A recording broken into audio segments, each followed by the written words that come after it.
Some murders begin with a crime scene. This one began with a disappearance.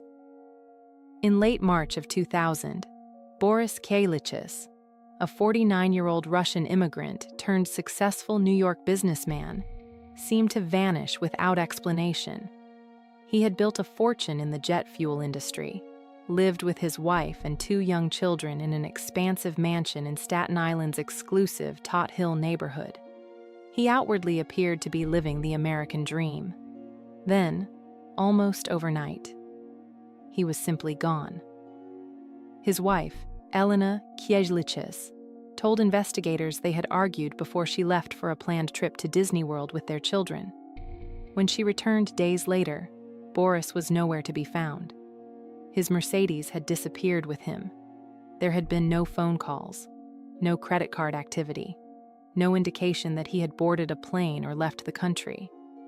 It was as though he had stepped out of his own life. For detectives, the possibilities seemed endless. Had he voluntarily abandoned his family? Had a wealthy Russian businessman become the victim of organized crime? Or had something far more personal happened behind the doors of an otherwise beautiful home? As investigators searched for answers, another discovery deepened the mystery. Borys' Mercedes-Benz was found abandoned in Brooklyn, miles from his Staten Island home. The car yielded few clues, only more questions. Detectives interviewed family, friends, and business associates, searching for anyone who might explain why a man with substantial wealth and 2 young children would suddenly disappear without a trace. Nothing fit. By all accounts, Borys wasn't the type of man to walk away from everything he had built. Then, on April 25th, nearly a month after he vanished, children exploring wetlands near the Brooklyn-Queens border stumbled upon a large cardboard barrel.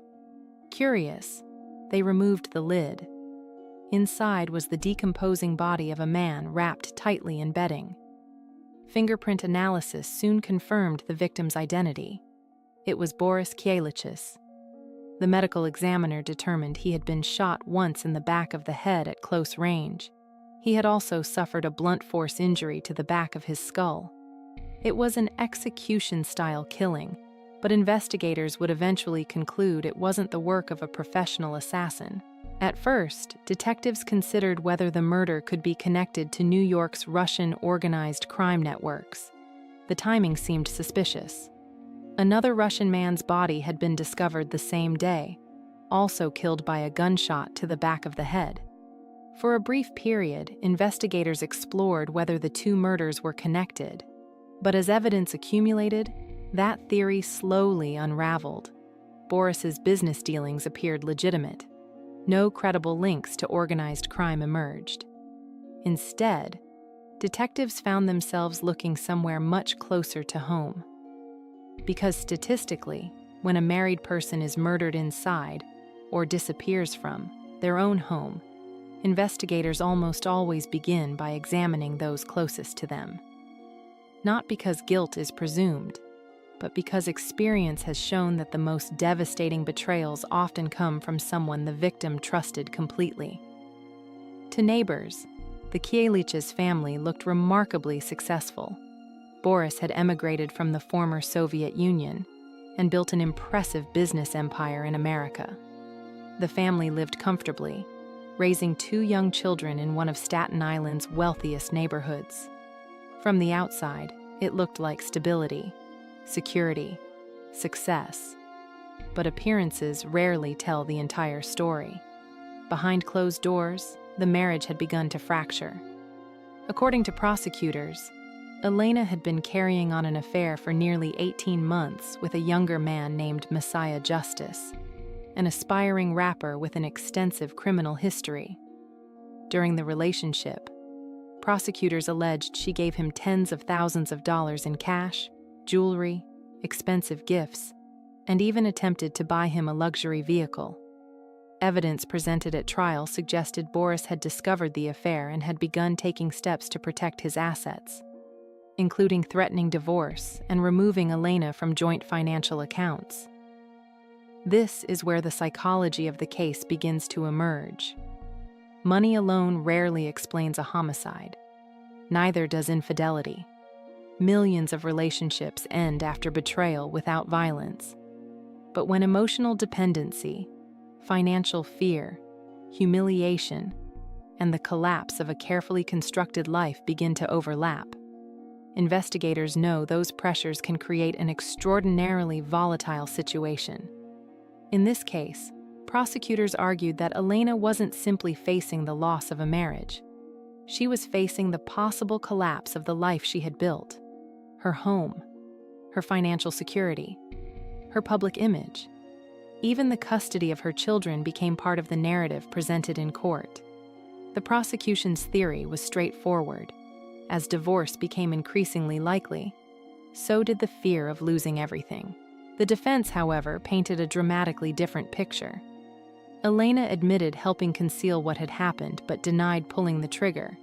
Instead, she claimed that Messiah Justice was the one who killed Borys after arriving at the house, and that she only participated in the cover-up because she feared for her own life and the lives of her children. From that moment forward, the investigation became more than a search for physical evidence. It became a battle over credibility. Whose version of events would the jury believe? The woman who insisted she had been manipulated into silence? Or the former lover who admitted helping dispose of the body in exchange for a cooperation agreement with prosecutors? Every murder investigation eventually becomes a puzzle. Some pieces are physical evidence, others are witness statements. But the hardest pieces to fit together are often human behavior. Why did someone make the choices they did? Why conceal a body instead of calling for help? Why continue a vacation while a husband was missing? And why would two people tell such radically different stories about the same night? Those questions transformed what initially appeared to be a missing person case into one of Staten Island's most compelling homicide investigations. Understanding the environment in which that disappearance occurred is key to this case. Not because psychology excuses murder, it doesn't, but because violent crimes rarely emerge from a single moment. More often, they grow from months or years of unresolved conflict, competing desires, hidden resentments, and decisions that quietly push people toward a point of no return. For investigators, one question became impossible to ignore. How had a marriage that appeared so successful from the outside deteriorated so completely behind closed doors? When Borys Kiejliches arrived in the United States, he built the kind of life many immigrants dream of. He established himself in the jet fuel business, accumulated considerable wealth, and provided his family with a lifestyle few people ever experience. The family lived in a sprawling Staten Island home, surrounded by every outward sign of success. To neighbors, they looked like they had everything, but appearances can be remarkably deceptive. Financial success has never been a guarantee of emotional stability. Behind expensive homes and luxury cars, marriages can quietly unravel long before anyone outside notices. Elena was decades younger than her husband. Their relationship brought together two people from very different stages of life. Age differences alone doesn't predict relationship failure. Thousands of couples with significant age gaps build happy, lasting marriages. But investigators later examined whether those differences may have contributed to contrasting expectations about freedom, independence, and the future. As the years passed, prosecutors argued that the emotional distance between the couple continued to grow. Then another person entered the picture. His name was Messiah Justice. Justice was significantly younger than Borys and represented a dramatically different world. He was an aspiring rapper with a criminal history and a lifestyle that stood in sharp contrast to the structured life Elena shared with her husband. According to testimony presented during trial, the relationship between Elena and Justice evolved into a lengthy affair that remained hidden from Borys for many months. For investigators, the affair wasn't important because of its moral implications. Affairs happen every day. Most end in divorce. very few ends in homicide. Instead, detectives focused on what the relationship revealed about Elena's priorities and the decisions she was making while her marriage deteriorated. Evidence presented in court suggested that Elena spent substantial amounts of money on Justice, purchasing expensive gifts, jewelry, and providing him with cash. Prosecutors argued that the financial support went far beyond occasional generosity and reflected a relationship that had become deeply intertwined. Whether those expenditures were motivated by affection, emotional dependency, or something else entirely became one of the many questions surrounding the case. Behavioral experts often caution against reducing complex crimes to a single motive. Human behavior is rarely that simple. Instead, prosecutors described a convergence of pressures: a failing marriage, a secret affair, the possibility of divorce, and enormous financial consequences. According to evidence introduced at trial, Borys had become aware of the affair. That discovery appears to have changed everything. Infidelity doesn't simply damage trust. It often forces both partners to confront a future they never expected. For one person, that future may represent freedom. For the other, it may represent humiliation, uncertainty, or the collapse of an identity built around the relationship. Investigators believed that once Borys learned about the affair, he began taking practical steps to protect himself. Evidence presented during trial indicated he threatened divorce and began making changes to his financial arrangements, including limiting Elena's access to shared assets. To prosecutors, those weren't ordinary marital disagreements. They represented the possibility that Elena could lose not only her marriage, but also the financial security and lifestyle she had come to know. Fear is one of the most powerful forces influencing human behavior. Fear of rejection, fear of exposure, fear of losing status, fear of losing control over one's future. Psychologists who study intimate partner violence frequently note that perceived loss can become a powerful catalyst, not because loss inevitably leads to violence, but because some individuals respond to major life disruptions in profoundly destructive ways. Investigators believed the Kiejliches' marriage had entered exactly that kind of crisis. The future was becoming increasingly uncertain, and uncertainty often forces people to make choices that reveal who they truly are. Then there was Messiah Justice. His role in the case remains one of its most debated aspects. Justice ultimately cooperated with prosecutors and provided testimony describing what he said happened inside the Kiejliches' home. Elena, meanwhile, admitted helping conceal the crime, but insisted Justice was the one who pulled the trigger. The prosecution argued the opposite, that Elena was the driving force behind the murder, and that Justice participated afterward. Those competing narratives would become the centerpiece of the trial.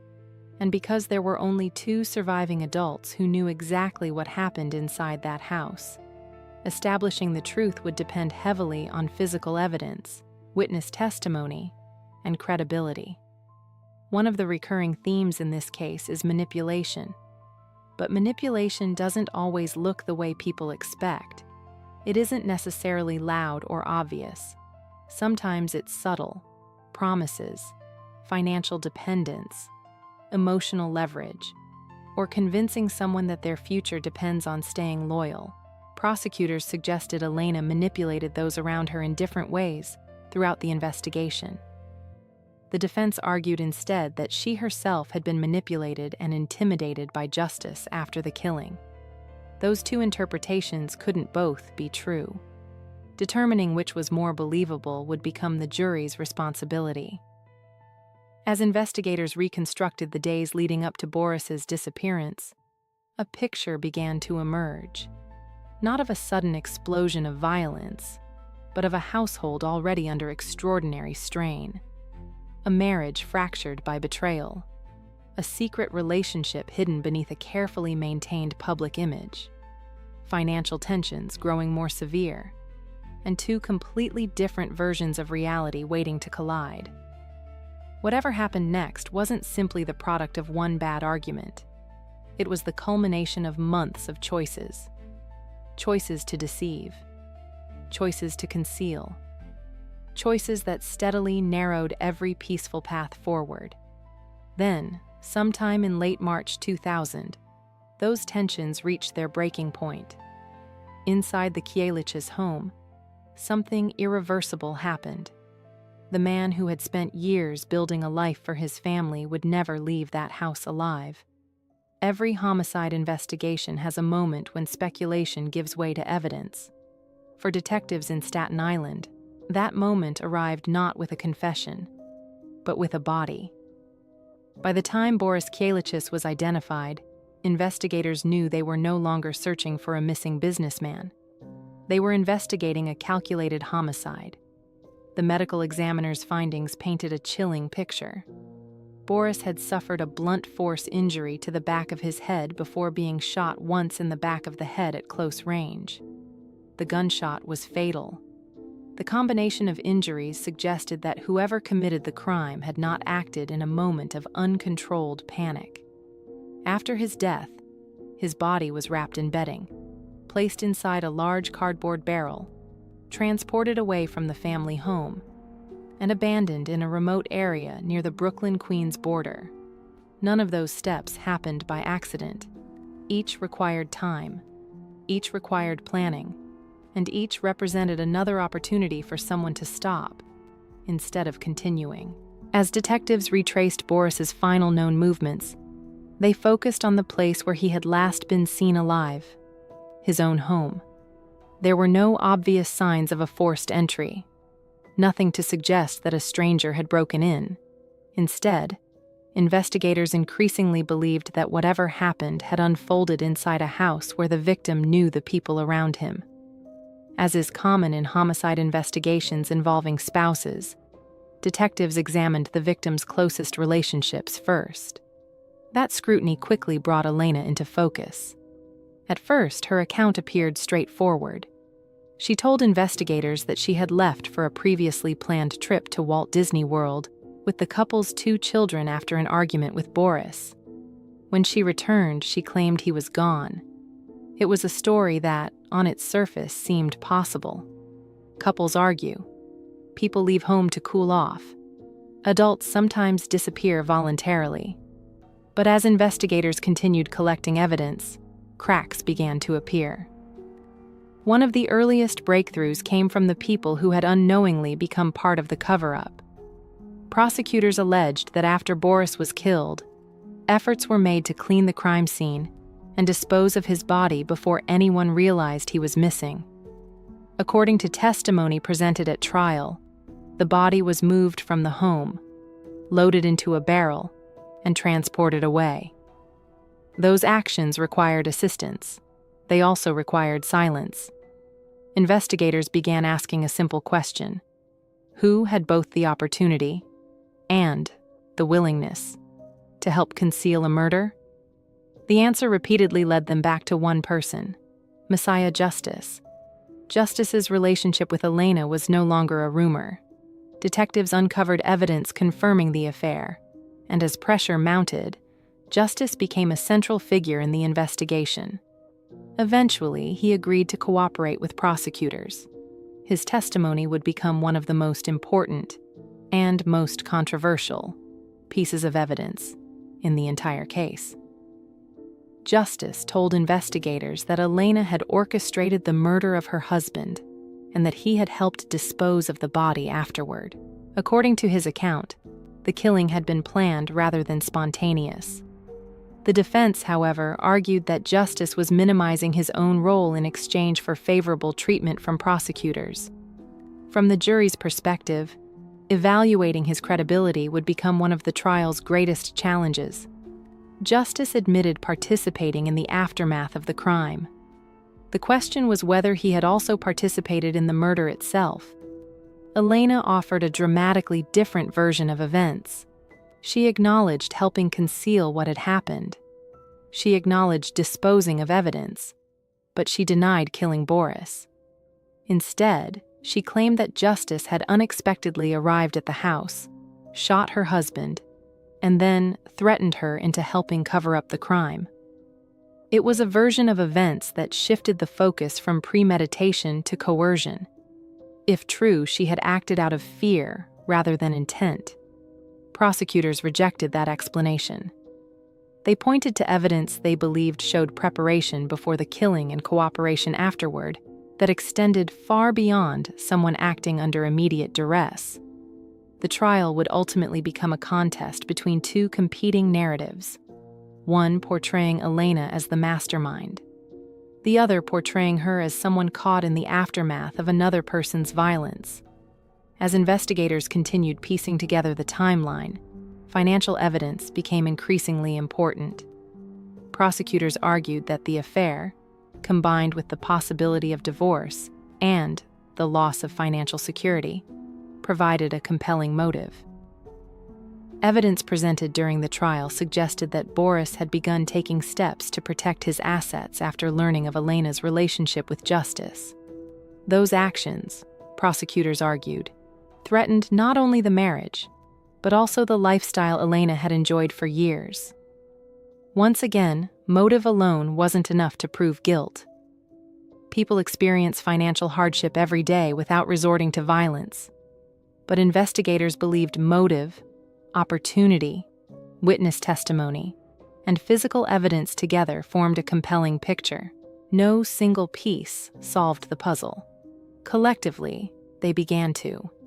Another detail continued to trouble investigators: the Disney World trip.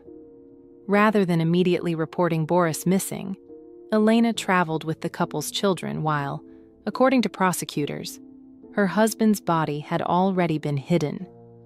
The prosecution argued this behavior reflected an effort to create the appearance of normalcy. The defense interpreted the same events differently, maintaining that Elena had been living under fear and manipulation. Behavior after a crime is often open to multiple interpretations. That is precisely why juries are asked to consider the totality of the evidence rather than any single action in isolation. As detectives interviewed neighbors, friends, and associates, the image of the Kiejliches' marriage grew increasingly complicated. What had once appeared to be a successful family now looked far more fragile. Hidden beneath financial success were betrayals, secrets, conflicting loyalties, and relationships built on deception. The investigation no longer centered solely on how Borys died. It became an examination of how years of concealed choices had culminated in irreversible violence. Eventually, prosecutors believed they had enough evidence to bring the case to trial. The courtroom would become the place where every lie, every secret, and every conflicting account would be tested. For Borys's family, it was a chance to seek justice. For Elena, it was a fight for her freedom. And for the jury, it was an extraordinary challenge. They weren't being asked whether Borys had been murdered. That fact was undeniable. They were being asked to decide who bore responsibility for his death. For more than 2 years after Borys Kiejliches was murdered, the question wasn't whether a crime had occurred. It was who the jury would believe. By the time Elena Kiejliches stood trial in June 2002, prosecutors had spent months assembling a case built on forensic evidence, financial records, witness testimony, and one man whose credibility would be attacked from every possible angle. His name was Messiah Justice. Ironically, the man whose last name was Justice would become both the prosecution's most valuable witness and the defense's greatest opportunity to create doubt. From the very beginning, the trial was defined by 2 completely different versions of the same night. According to prosecutors, Elena had reached a breaking point. They argued that after Borys discovered her affair and began taking steps toward divorce and protecting his finances, Elena decided to eliminate the one obstacle standing between her and the life she wanted. Prosecutors contended that she shot her husband while he slept, then called Messiah Justice for help disposing of the body. The defense told a dramatically different story. Elena admitted becoming involved in the aftermath of the killing, but insisted she had not pulled the trigger. Her attorneys argued that Messiah Justice had murdered Borys, and that Elena participated in the cover-up only because she feared what Justice might do to her and her children if she refused. The jury wasn't simply deciding between guilt and innocence. They were deciding which story made more sense. Trials often hinge on physical evidence. This one hinged just as much on credibility. Messiah Justice had every reason to be viewed with skepticism. He had an extensive criminal history. He admitted helping dispose of Borys's body, and in exchange for cooperating with prosecutors, he had negotiated a plea agreement that dramatically reduced his own legal exposure. Defense attorney Mark Fonte repeatedly argued that Justice was a manipulative con artist, willing to say whatever prosecutors wanted to hear if it meant saving himself. It was a reasonable question. Could a jury trust someone who openly admitted helping conceal a murder? Prosecutors acknowledged that concern, but they argued that Justice's testimony was supported by the physical evidence and by details investigators believed only someone directly involved could have known. The jury was instructed to evaluate his testimony with special caution because he was a cooperating witness receiving a benefit for his cooperation. In many homicide trials, jurors search for a single piece of evidence that removes all uncertainty. Real life is rarely that simple. Instead, they are asked to examine dozens of individual facts and determine whether, taken together, they tell one consistent story. In Elena's case, prosecutors argued that they did. The affair, the deteriorating marriage, the financial pressures, the changing estate plans, the efforts to conceal the body, the conflicting explanations. Each fact alone might not have been enough. Together, prosecutors argued, they revealed a calculated sequence of events rather than a spontaneous tragedy. The defense urged jurors to see something else entirely: a frightened woman, a violent lover. A prosecution built too heavily on the testimony of a man with every incentive to shift blame. Ultimately, only 12 people mattered. The jury. After approximately 3 hours of deliberation, the jury returned its verdict. They rejected Elena's version of events. She was found guilty of second-degree murder and tampering with physical evidence. Several months later, on September 24, 2002, Elena Kiejliches was sentenced to 22 years to life in prison. Messiah Justice, having cooperated with prosecutors, received a sentence of 1 to 3 years after pleading guilty to evidence tampering and hindering prosecution. For many observers, that disparity was difficult to accept. Even people who believed Elena had orchestrated the murder questioned how someone who admitted helping dispose of a body could serve only a fraction of the sentence. It illustrates one of the most uncomfortable realities of the criminal justice system. Sometimes prosecutors rely on participants in a crime to convict the person they believe bears the greatest responsibility. Those agreements are often controversial, but they are also common. Without Justice's testimony, prosecutors believed they might never have secured a murder conviction. Elena refused to stop fighting.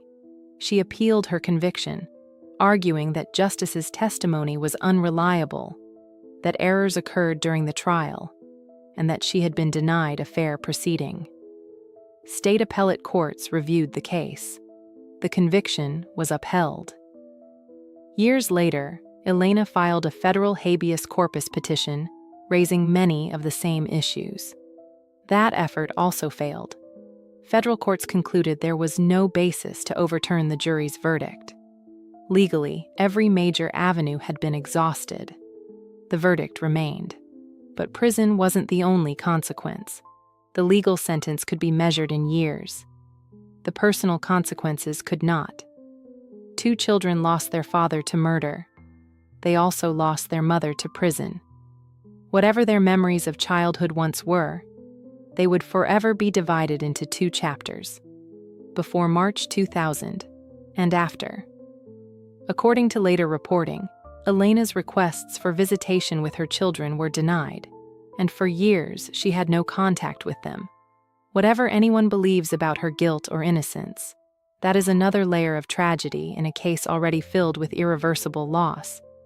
Cases like this often invite people to search for a single explanation: money, infidelity, greed, jealousy. But human behavior is rarely driven by only one emotion. Investigators believed financial fears played a significant role. The defense insisted fear and coercion explained Elena's actions. The jury ultimately accepted the prosecution's theory. Yet even after the verdict, questions about motive continue to fascinate criminologists, because intimate partner homicides often arise from a convergence of pressures rather than one isolated event: relationship betrayal, fear of loss, financial uncertainty, the collapse of trust. When those forces collide, the results can be catastrophic. Most people experiencing those same pressures never become violent. That's an important distinction. Stress does not create murderers. Choices do. Perhaps that is the most unsettling lesson this case leaves behind. From the outside, the Kiejliches family looked successful. A beautiful home, financial security, 2 children, a future that appeared full of opportunity. Behind closed doors, however, secrets accumulated. The affair remained hidden, trust deteriorated, communication collapsed. By the time those fractures became visible, investigators believed the damage had already become irreversible. It's a reminder that appearances can conceal profound turmoil. No neighborhood, no income, no social status, no family photographs can tell us what truly happens inside a relationship. Borys Kiejliches came to America and built a remarkable life through determination and ambition. That life ended not in a business dispute or random act of violence, but inside the home he shared with the people he trusted most. His story is remembered not because of the wealth he accumulated, but because of the extraordinary betrayal that prosecutors convinced a jury took it away. More than 2 decades later, the case continues to provoke debate. Did the jury reach the correct conclusion? Was Messiah Justice telling the truth, protecting himself, or some combination of both? Those questions continue to surface whenever the case is revisited. But one fact has never changed. A husband lost his life. 2 children lost both of their parents. And a single night forever altered the course of multiple families. As we close this documentary, we're left with a question that extends far beyond this one case. When relationships begin to fracture under the weight of betrayal, financial pressure, and fear of losing everything, what separates the people who walk away from those who choose violence? I'd love to hear your thoughts. Do you believe the evidence proved Elena Kiejliches orchestrated Borys's murder beyond a reasonable doubt? Or do you think the testimony of Messiah Justice leaves room for reasonable doubt? Let us know in the comments. And as always, thank you for watching.